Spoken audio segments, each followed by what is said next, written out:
Great. Okay.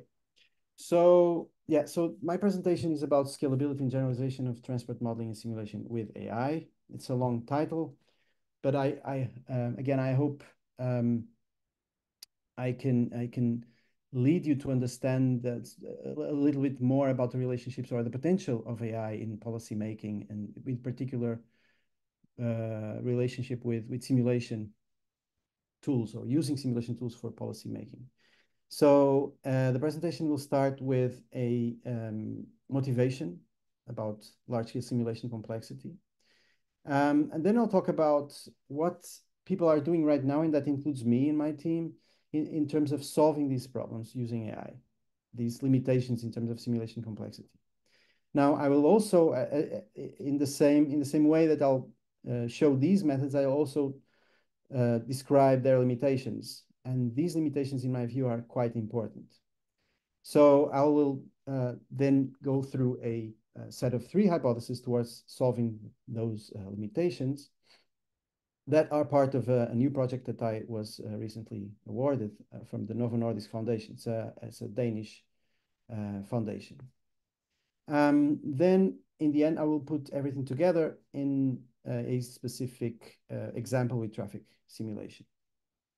So of course, none of this would have happened without collaboration with others, and this includes people from DTU, but also people from other universities. All right, so what is this about? So what am I mostly focused on is on helping policymakers to use AI to make better decisions. This is a very broad objective, of course. Some would say overambitious, yes. But I do think that AI has a lot to give.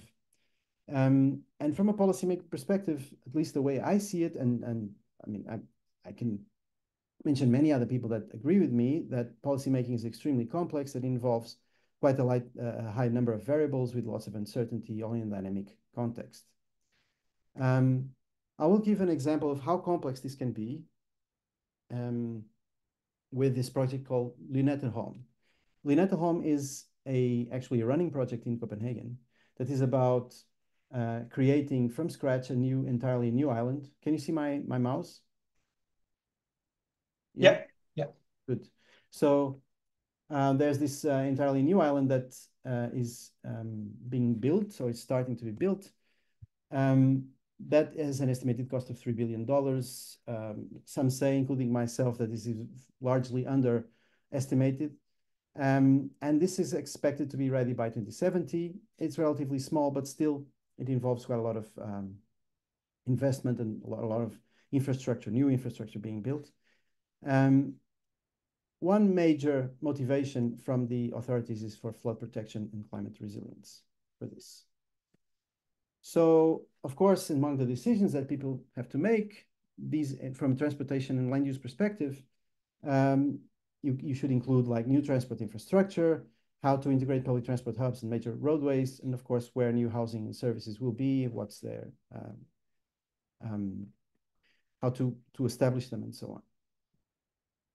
Well, this is the generative AI image based on this prompt. Of course, I don't think the island will look like this, but I decided to put it.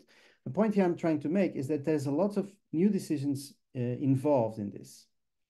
To illustrate this, let's do a simple exercise. Let's imagine that we need to make 3 specific decisions with respect to transport and land use. So let's say that the first one is whether we're going to build a bridge, a tunnel, or a tunnel and a bridge. We're going to also decide where to locate the housing and commercial areas. And we're going to decide which kind of mass transit we're going to implement. And of course, there's influence from other variables like population growth, economic health, renewables production, like technology, and so on, climate impacts, et cetera, et cetera. So if we want to if a policymaker wants to decide with only these 3 decisions and all these possible other variables, one typical way to do it is through simulation models. So if we did do that with simulation models, let's assume that we have a total of 3 decision variables and let's say 10 exogenous variables. And let's assume for simplification that each variable parameter can only have 3 different values, let's say low, medium, high, or something like that. Depends on, of course, the variable. If we do it like that, then the total number of combinations would become about 1.5 million, right?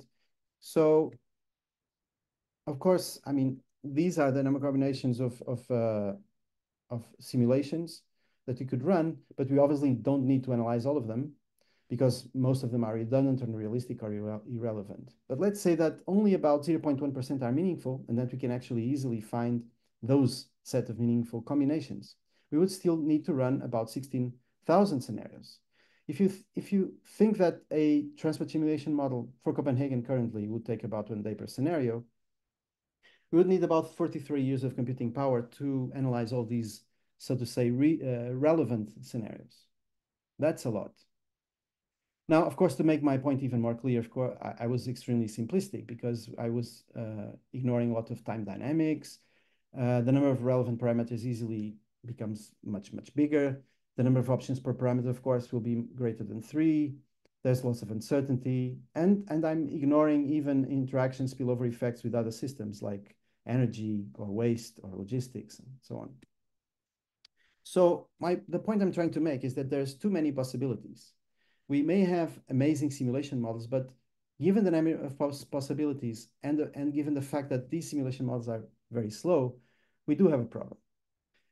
Now, currently, like I mentioned, there's been people from transportation and machine learning that have been trying to sort of solve this problem, at least partially, using this concept of meta models. And with some success. I'll first describe what a meta model is. The idea of a meta model is relatively simple. So you can treat the simulator as a black box. And that means that you have inputs and you have outputs. Let's say that you run it a few times. And if you run it a few times with a significantly varied set of inputs, you can get a decent data set. That's a theory. And therefore you can approximate a machine learning model, or in this case could be even a linear regression model, to approximate the simulator. So basically this could replace, so to speak, the simulator. The types of models that we use commonly are Gaussian processes, splines, neural network, random forest, but you can definitely use any other kind of model. The point is that you have a simulator, you run it a few times, you collect the data set, and then you train the meta model. And this is what I've been doing with my team for a few years. This example is from this simulation in air traffic management. You don't need to worry about what these specific graphs mean, the variables or the scales. The point I'm trying to make here is that you can definitely do a pretty good job if you are clever, and I'll show you a little bit about the cleverness on creating the data set. And here you can get basically pretty good approximations of the simulation. Okay. Now, there's a problem here. That's the first limitation I'll talk about. This limitation relates with the fact that machine learning models, especially what we usually call vanilla methods, they have serious limitations with respect to understanding the underlying phenomenon that they're approximating. So in this case, it's a pretty trivial formula. Y equals a function of x. Y equals, x squared.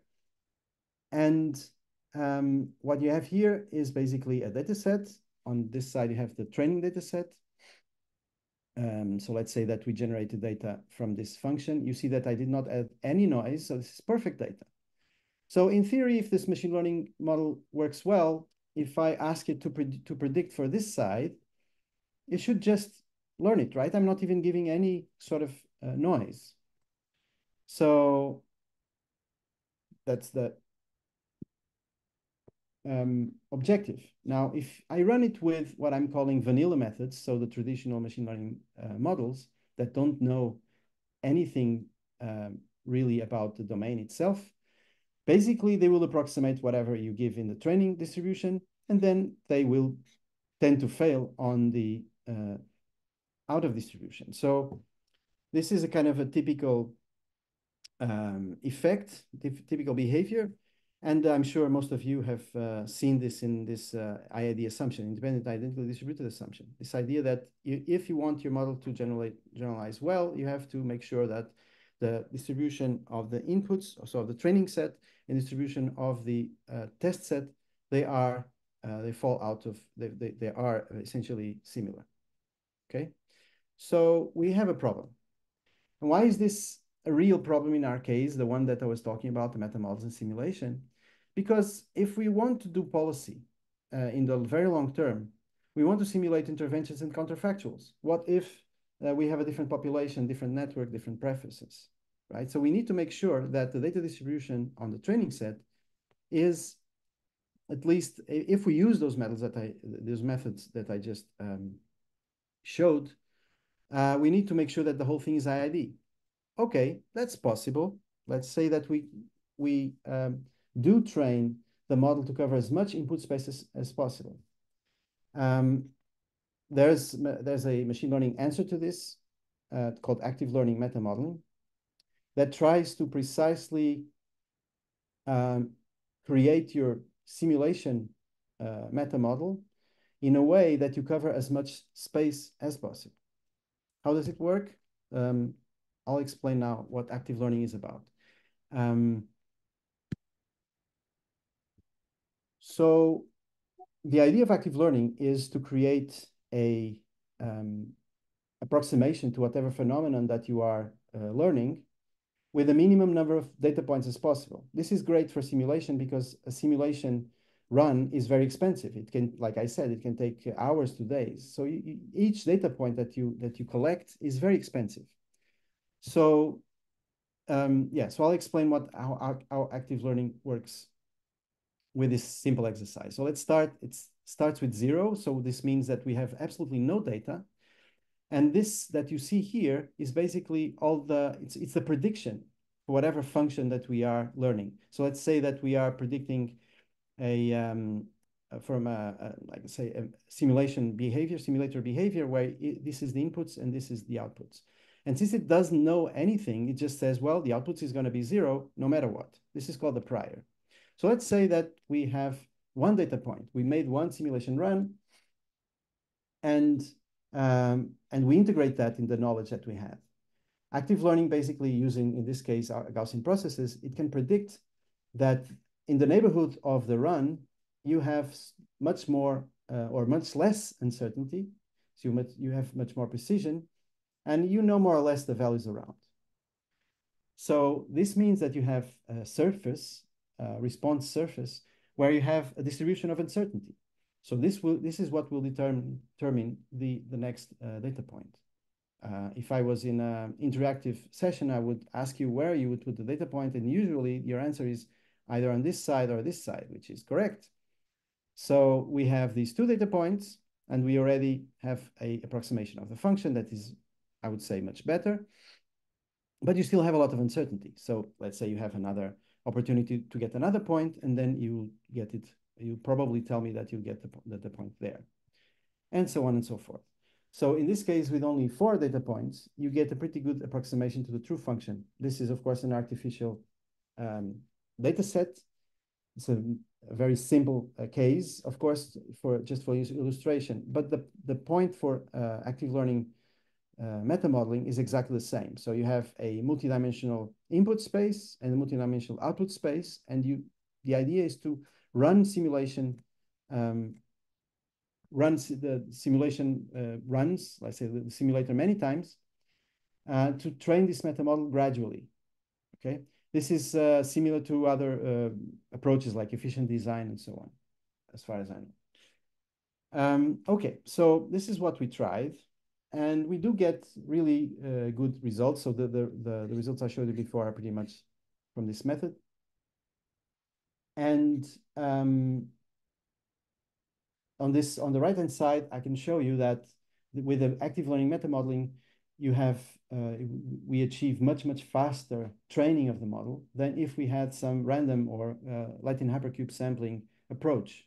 Okay, so the idea here is, let's say you just try to run the system, the simulation tool many times without a very concrete strategy.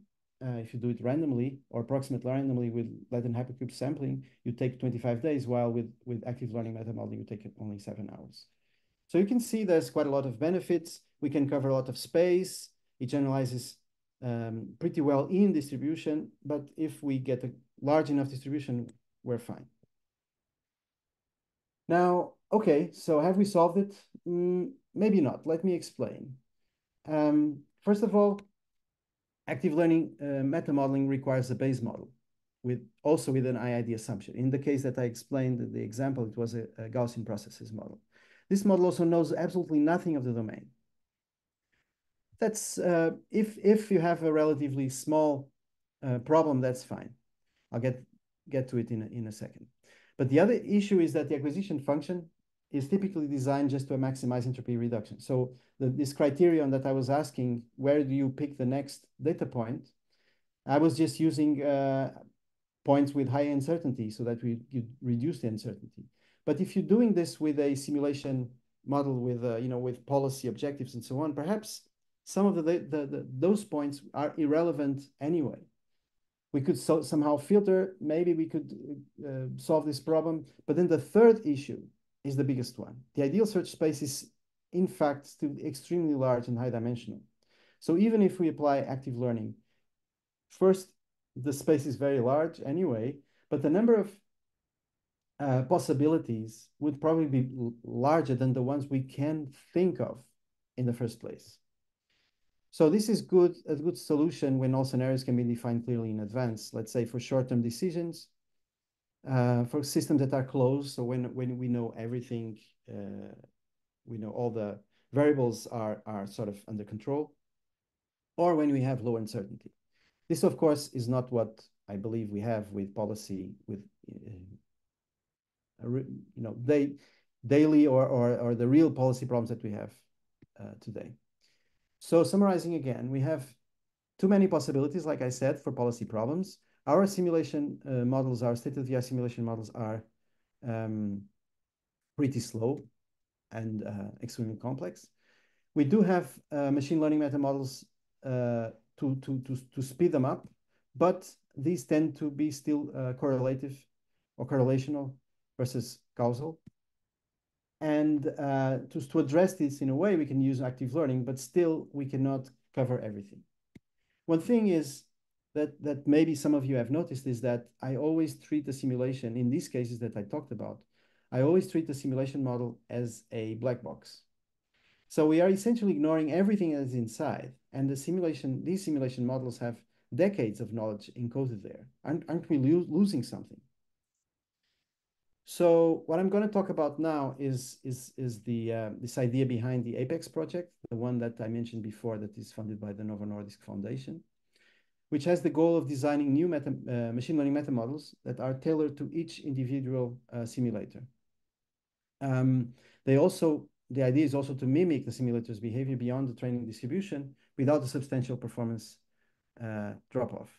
And hopefully they will be able to be run, to be trained automatically in the same way as the others are done. Of course, it's a very ambitious objective, but I hope I can at least convince you that these three directions that I'm following are quite promising. So these are the three hypotheses behind Apex. The first one says that a meta model that emulates the underlying phenomenon generalizes better out of distribution. I'll give more details about any of these, obviously, in the next few slides. The hypothesis 2 says that the meta model that replicates the internal state transitions of a simulator generalizes better. And the hypothesis 3 says that the meta model structured as a simulator's causal graph can be used to estimate interventions and counterfactuals. So let's get to the first one. The first one says that the meta model that emulates the underlying phenomenon generalizes better out of distribution. The idea of emulation of the phenomenon is quite inspired by the recent decades of research in machine learning, especially in deep learning. So let's consider, for example, the images, the way image processing is done now, as how state-of-the-art tools are done today. I would say that 99.999% of these tools are basically convolutional layers for those of you that know these concepts. What are they? These convolutional layers. These are basically neural networks that are strongly inspired by the way our eye works, ours or other animals, our vision works, how the visual cortex works. Now, this took decades to sort of to unscramble, to understand how the light, the images, the pixels that you receive in your eye, how does it come in multiple millions of steps and calculations, how does it get to your brain and get into conclusions of what you are seeing. Now, this is, again, this is someone in the past or in the last few decades that was trying to emulate the phenomenon of vision to generalize out of distribution. The same can be said for time series. There's quite a lot of research in time series also, like, for example, LSTMs or long short-term memory neural networks. And of course, more recently, the transformers architecture based on the idea of attention that is essentially related with the fact that when we communicate, our brain is constantly getting back in the speech at different points in different ways, treating semantics differently, adapting it in real time, and so on. This is what these neural networks do. So what I'm proposing to do with this hypothesis one is to think of simulation tools and think of what is it so particular about them that can help us design a type of neural networks or other kinds of machine learning approaches that can be more suitable to the way they work. Oh, by the way, this is called inductive bias. If you see in literature in machine learning, inductive bias represents a type of architecture that is underneath basically a specific model for different types. So the inductive bias for images is convolutional neural networks. The inductive bias for time series is recurrent neural networks, and so on. So I want to find the inductive bias for simulation, basically. So what I propose here today, this project is started recently. So these are 3 hypotheses and 3 preliminary results, 3 preliminary research directions. The first one is based on this idea that state transitions in discrete event simulators, which is what we have, at least in transportation, we have generally it's discrete event simulators.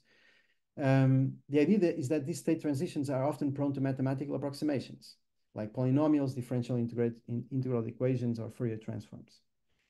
A simple example of this is the SIR simulation model, which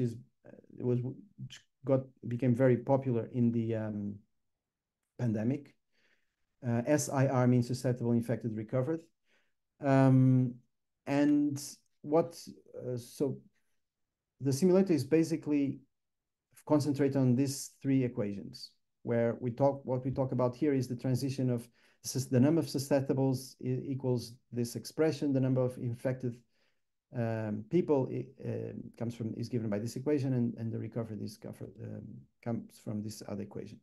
The point I'm trying to make here is that if you want to jump ahead, instead of doing from 1 time step to 2 time steps, 3 time steps, and so on and so forth, you can just propagate these transition equations, and you directly get a polynomial.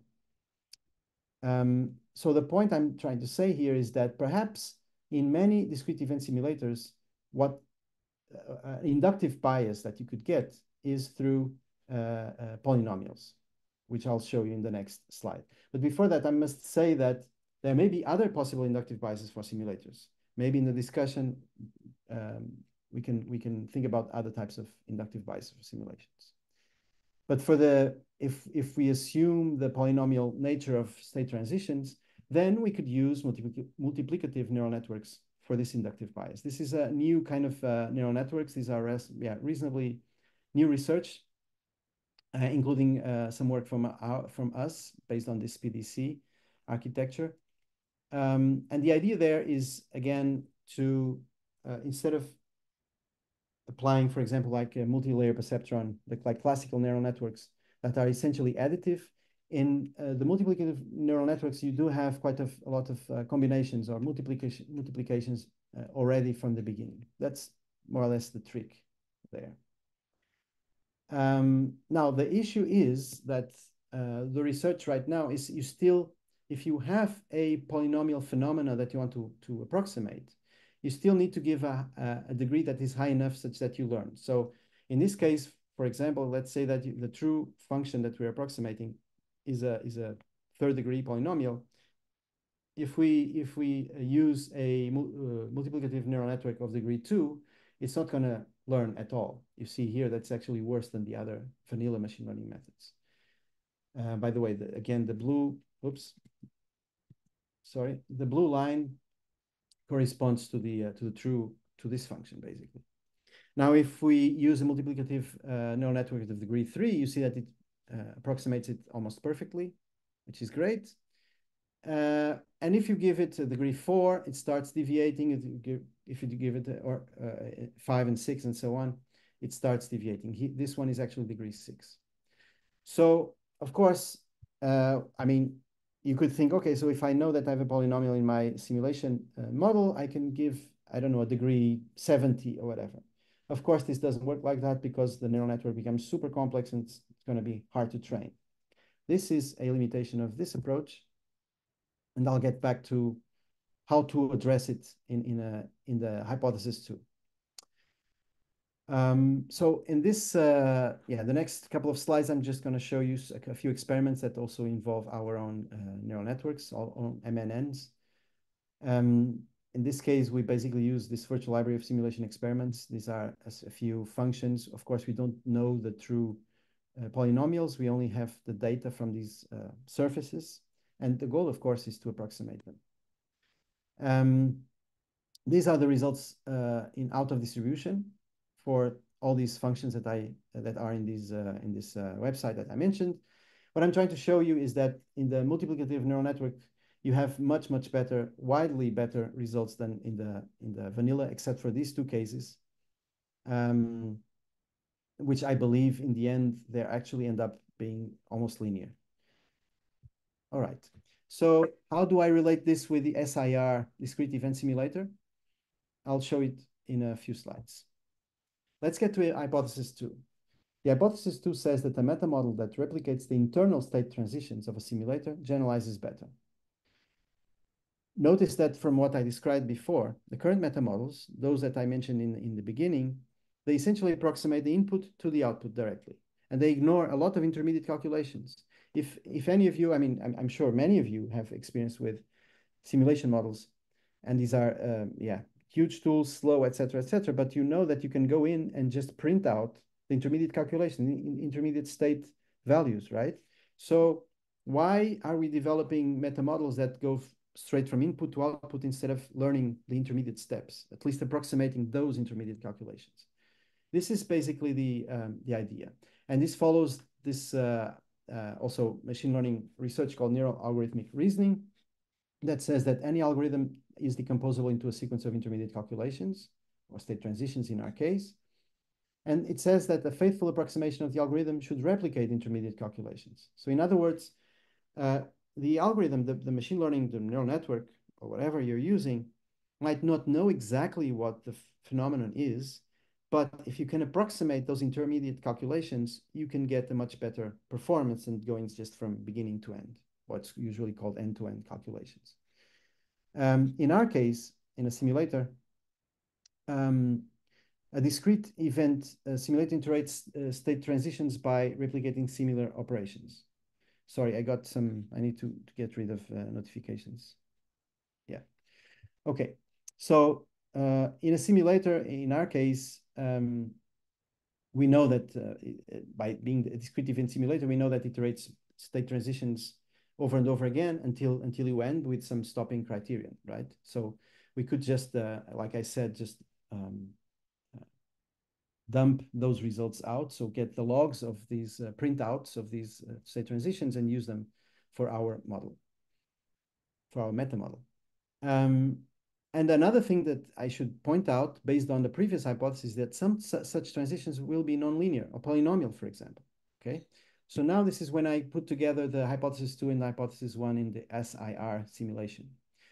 Notice that with one step, if you want to do one-step transitions, you have a third order polynomial. So I'm multiplying all these elements. With two-step transitions, I have a seventh order polynomial.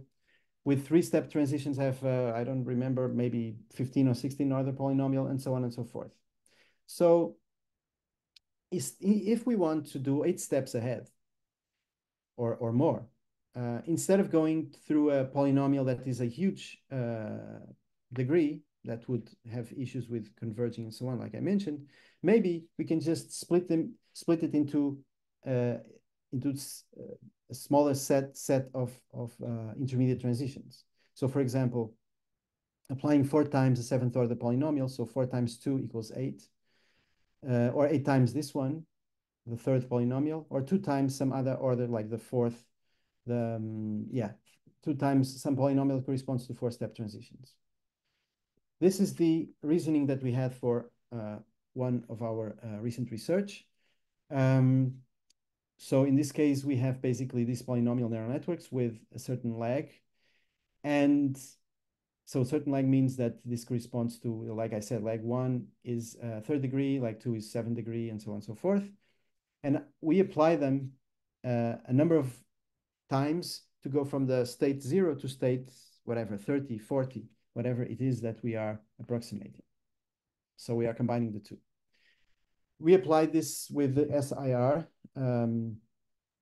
simulation model, and yeah, with these different MNNs, the multiplicative neural networks that I mentioned before. And here are some results. Now, these results are actually quite interesting to discuss in themselves. First of all, notice that so on the left-hand side, you have in-distribution performance. As expectable, the vanilla models actually beat our MNNs quite well. If you look at, for example, random forest, I'm surprised that the gradient boosting didn't beat it, but maybe with some tweaking you could beat it. On the in-distribution performance, okay? We can also see that with lag 4, the least error overall with the jumps of lag 4 seems to be the one that works well with both vanilla and the MNNs. So that's good. Maybe this, again, I don't remember. I think this is a polynomial size of 30 something, polynomial degree of some 30 something. It seems to work well.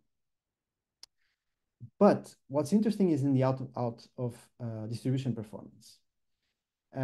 If you look here, of course, quite predictably, the vanilla methods, the random forest gradient boosting, etc., they are a disaster out of distribution. But ours, they essentially have the same performance. If you look at the scale here, so the scale is from 1 to 2, between 1 and 2 is, in this case, it's also between 1 and 2. You can see that out of distribution, our MNNs actually are very consistent with the in distribution. And this is kind of a holy grail for machine learning, which basically consists of making models that behave in ways that are predictable. Because of course, the training distribution is what you have, but you don't have the out of distribution. This also implies that to some extent, and of course, there's still some error, clearly, but to some extent, these MNNs are approximating, they are learning something of the phenomenon such that when you change everything, you can still have out of distribution performance. All right, so let's get to hypothesis 3, the last one. And I hope I'm good in time. Yeah, I have like 7 minutes, right, Jason, or 10 minutes? Yeah, you still have plenty of time. The next Great. session doesn't start for 20 minutes. Sure, great. So the third hypothesis says that the meta model structured as the simulator's causal graph can be used to estimate interventions and counterfactuals. The idea behind this is that the simulator, like I said, a simulator encodes decades of knowledge. And this knowledge involves a lot of the causality that you identified when studying the domain. In this particular, this is just a diagram from VinSim. This is a general systems dynamics simulation tool. And in this case, this is not mine. This is something I just got from their website. In this case, they're simulating basically the impact of different effects or different measurements on reliability of public transport. The point I'm trying to make is, imagine that we have a complex simulator. This is, of course, not so complex, but let's say that you have a largely complex and slow simulator, and you decompose it into sort of cause-effect relationships. And when you build your machine learning model or again, your neural network, let's say that you actually mirror these connections, literally. In this case, could be, let's say that these are the inputs, these are intermediate nodes of your neural network, and these are the last nodes of your neural network. The idea is that if you do it this way, to some extent, you can estimate interventions and counterfactuals. In fact, this corresponds to what's another recent machine learning tool called structural causal graphs that are, in a way, very, very similar to structural equation models, except that in structural equation models, quite commonly you use polynomials or parametric approximations or parametric models, while in machine learning, in SCMs, you can use neural networks for each of these components. So the rationale here is that every simulator has, to some extent at least, an underlying causal graph that may not even be unique. If we have this, we could, in principle, structure our meta model according to this graph, and then we could train it using those intermediate values that I mentioned before. These don't have to be the state transition values, but sorry, I need to close my door.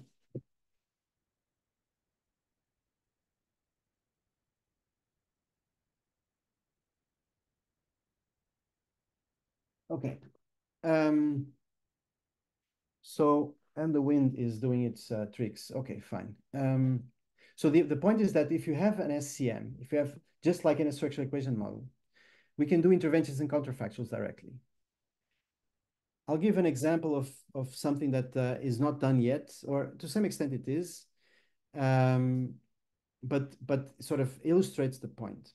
So on the right-hand side, you have the SimMobility midterm model, which I helped develop. This is a MIT simulation tool, so an open source simulation tool. And what you have here is basically what's we call midterm model. This is a mesoscopic or a travel. It's a travel model. What I'm showing here is basically that there's different components, and the way they are connected is causal in some sense, right? So from the pre-day model, you generate daily activity schedules that feed into the within-day model, and so on and so forth.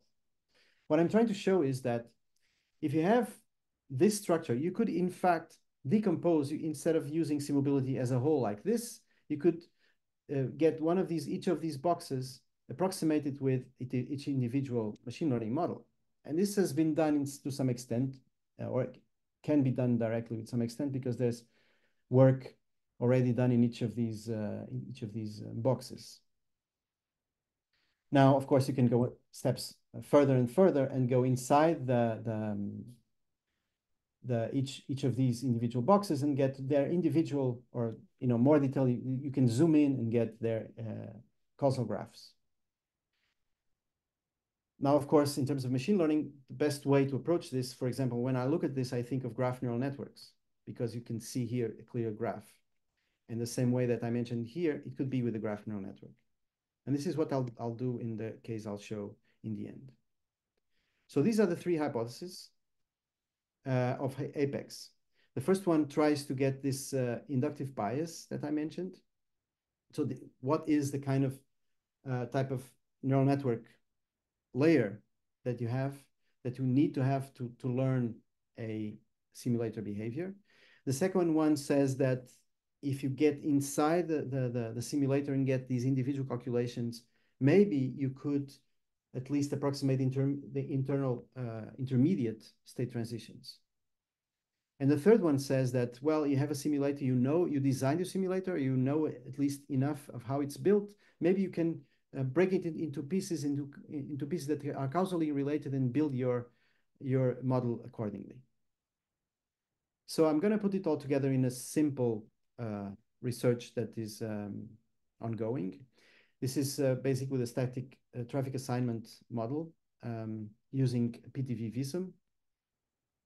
And in that case, for those of you that don't know what this static assignment consists of, the idea is that you have an origin destination matrix, so where people going and where they start and where they go to. It's also known as OD flows. And the idea is to assign it. So to get these people on the network such that in the end you get the right, you can predict what would be the correspondent link-based flow. So in each link, how many vehicles per time you have, how many vehicles per space. So density, speed, and flow. This is static traffic assignment. Of course, there's a feedback here because if in the beginning, let's say that everyone goes through the shortest path, then there's going to be congestion and some paths that were not so short will become faster. So there's people will reconsider and then you have what's called an equilibrium problem. That's why traffic assignment is actually a very slow problem to solve, to simulate. Yeah, and that's why we're using this as an example. So for this one, we apply with the three hypotheses, we apply the following methods. For the inductive bias, we're using graph neural networks. Again, in this particular case, this is traffic. We have a network we have a row network in this particular case. So it makes sense, I think, to structure the network as a graph. Intermediate values, we have regularization from the observed flow data that you have from Visum, which is very nice. You have the individual flows on each individual link from the simulations, even before equilibrium. And for causality, we have quite a lot of rules that we can use, like for those of you that know physics-informed deep learning. So this idea that you can use the flows to guide the GNN message passing algorithm. GNN is, by the way, the graph neural networks, and message passing is this idea that you have a certain propagation of messages, in this case of flows of vehicles, from nodes to other nodes and so on and so forth. So we kind of replicate the whole phenomenon. Now, this is just an overview of the whole project. So like I said, so we give basically OD matrices. We also give the entire network. You can see for those of you that are familiar with it, this is the Sioux-Falls network. We give it to a traditional, in the beginning, to a traditional MLP, a multi-layer perceptron. This is a vanilla neural network to just make sure that all the data is in the right format. And then all the, so to speak, magic happens here in this message passing neural network. This is where we have all the inductive bias that I mentioned. You have the regularization. Well, actually, sorry, the regularization in this side, but here you have the message passing and then the graph structure. And here, this is, like I said, this is where we use those intermediate values to sort of guide this neural network. Okay, so this part, I'm pretty sure that I confused some of you. If you're not familiar with graph neural networks or traffic assignment, this may have been confusing. But my point here is that if you, getting 2 slides back, sorry, here, yeah. If you structure in this, according to these 3 hypotheses, you can in fact generate a meta model that can generalize auto distribution quite reasonably. And these are the results that I'll show in the next slide. About experimental design, just before this last slide, or one before the last, the network is a Sioux-Falls. It's a very standard one. The simulation model that we use is vSim, of course. Well, we calibrate. This is a sort of a traditional, again, a standard network. We trained and we generated training and test sets based on, of course, running this this equilibrium algorithm multiple times with Visum. Each run is about 3 minutes. About training and test, if there's a big difference between out of distribution and in distribution. In distribution, in this case, we decided a certain distribution for inputs, for capacities, for ODs, and so on and so forth, for demand. But we also, for the out of distribution, we tried to challenge the algorithm, to create very difficult cases, like, for example, accidents, like full blockages of roads where the capacity suddenly becomes 0. So the idea here is that if we train this properly, if this mental model works well, and we run a situation that was not in the training set, like capacity being 0, how does it work? Of course, our model is very fast. That's the whole point of this. Now, these are the results. On the left-hand side, you have the in-distribution results. This is comparison with other neural network approaches. that existed before. One is from, I think, Part C, Transport Research Part C, and the other one is from TRB. In distribution, the behavior is pretty nice in all of them, I would say. But the thing is, these networks don't really work with auto distribution. This FCNN simply doesn't work at all. This GCNN, it can accept our inputs, but it underperforms anyway, even in distribution. Yeah, on the right-hand side, we show, with the data set, auto distribution data set, that we generally can approximate the right values. Like I said, the tricky ones, interesting ones are when you constrain capacity to 0, for example. All right. So to conclude, I hope I managed to show you that we can streamline large-scale simulations with machine learning meta models. But for many important problems, especially those that are long-term problems, those that, in my view, are much more impactful, this cannot be done with vanilla ML approaches. So I propose 3 promising directions, in my view. One is inductive biases for simulation models. So this idea of emulating the phenomenon. The second one is learning through intermediate values, which is also called neural algorithmic reasoning. And the third one is using causality that is inherent to simulator and trying to replicate it in graph neural networks. And thank you very much. I'm very happy to answer any questions. Great. Thank you. Thank you very much. So we've had a few questions in the chat. Let me maybe start with, I go back through this. So Kara Kokelman had a question about, can you provide some real examples of crash avoidance or moving vehicle identification for these sort of special model needs? She says, I would think the first, so crash avoidance, has a lot of out-of-sample applications, but moving vehicle identification, maybe not so much. Hmm. Well, I mean, what I'm proposing here, if I relate the question to the meta modeling, what I'm proposing here is to simulate. My knowledge, I mean, in terms of crash avoidance, that's an interesting question. I mean, in terms of crash avoidance, from my experience, the tricky part is to get the data because, I mean, near misses is very hard to get, right? To get that kind of information. So I imagine that simulating it would be a good way to go. If we do have simulations models that are realistic enough to do that, I don't see why these models cannot approximate it. But again, I mean, because it's a very closed problem, not as like the policy cases that I mentioned, I could imagine you don't need to make such a complicated approach like the one I described. You could definitely do an active learning one if you do have a simulation for crash avoidance. Um, uh, and I apologize for some of these names. Ferdis Intaj asks, do M&M models outperform the base model because you're using higher degree polynomial functions? I think this was at one of the slides at The question hypothesis 3.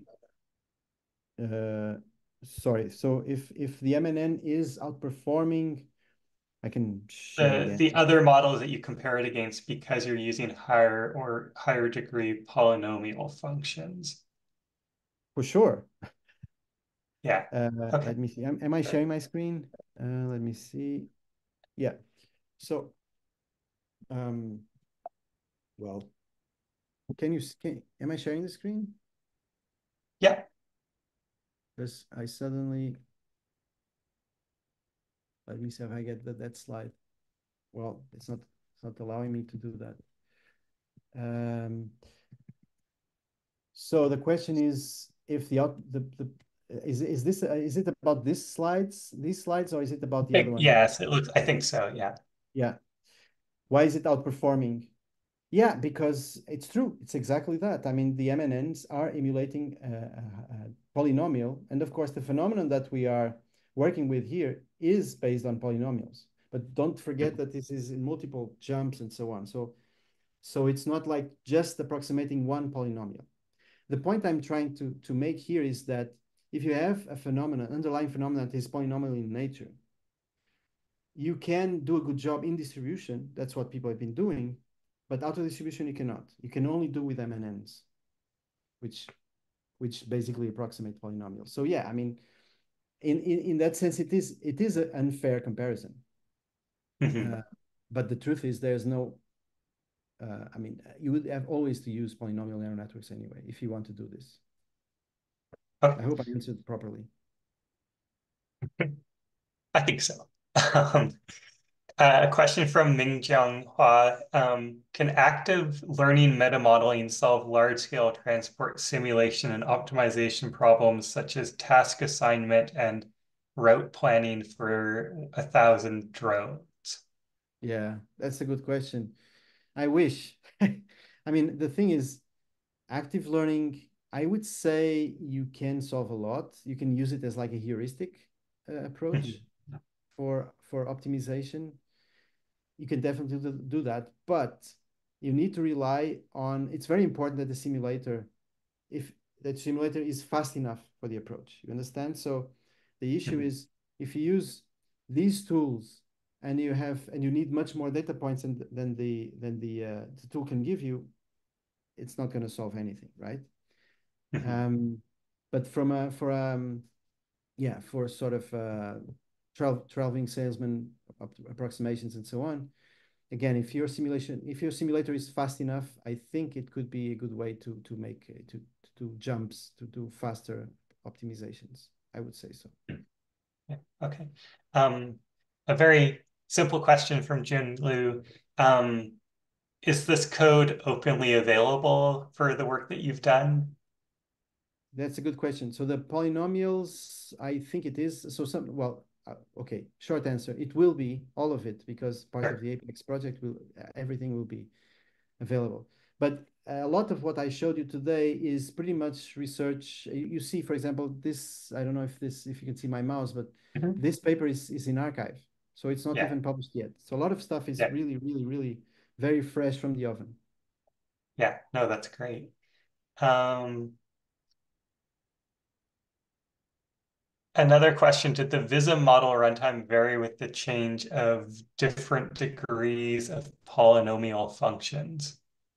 Let me see if did the Visum model runtime vary with the change of different degrees of polynomial functions? Okay, so here I may have confused you because the case of the Visum model, we're not using the polynomial neural networks. In that case, we are just using the graph neural networks. So I changed the inductive biases from the polynomials that I used for the SIR, the pandemics model. I changed it to GNNs for the traffic flow uh, prediction for the assignment. Okay, so in this case, um, yeah, that's one part of the answer. The other one is that notice that the Vissim model itself is run without any knowledge. It has no connection with the machine learning side. What we're Mhm. doing with Vissim model is just running it many times. It's not even, we're not even using active learning for this. We just have the Vissim model, run it many times with sampling from the distribution of the inputs that we give it to it. We create a data set and then we give it to this graph neural network to train. Okay. So there's nothing in the changes that we do in the machine learning model that has any impact in the Vissim model. All right. I hope this was Mhm. clear. Sure. So maybe one final question that we have in the chat box. What do you think are the next research challenges for active learning meta modeling? Yeah, that's a great question. I think that so there's this concept of scenario discovery, this idea that what you want when you're doing this active learning, this probing the model, going back and forth, running it again over and over again. What I showed you was basically the best way to get the model with the least uncertainty. But from a policy perspective, it's really not so interesting, I suspect. I suspect what's interesting is to find interesting areas uh, in your search space that are relevant from the policymaking perspective. Like, oh, this one is a very tricky situation. Take a look at this. If things go this way, you will have problems in, this part of the town. Oh, this is a very interesting opportunity. If things go really well, maybe you have this, the CO2 emissions will reduce dramatically because of whatever this other effect or something like that. Okay. So can we make these what's called acquisition functions? So can we make criteria for the active learning that are more adequate for policy making? I think that's, for me, that's the key next direction, is to try to make it much more uh, dedicated to solving actual real world problems, as opposed to just learning as much as possible about the function, including parts that are really irrelevant. Great. I think that's a great place to leave things. And thank you again, Francisco, for Thanks a the lot. excellent presentation today. I know I very much enjoyed it and learned quite a bit, and it really generated some thoughts for me. So I hope that's true.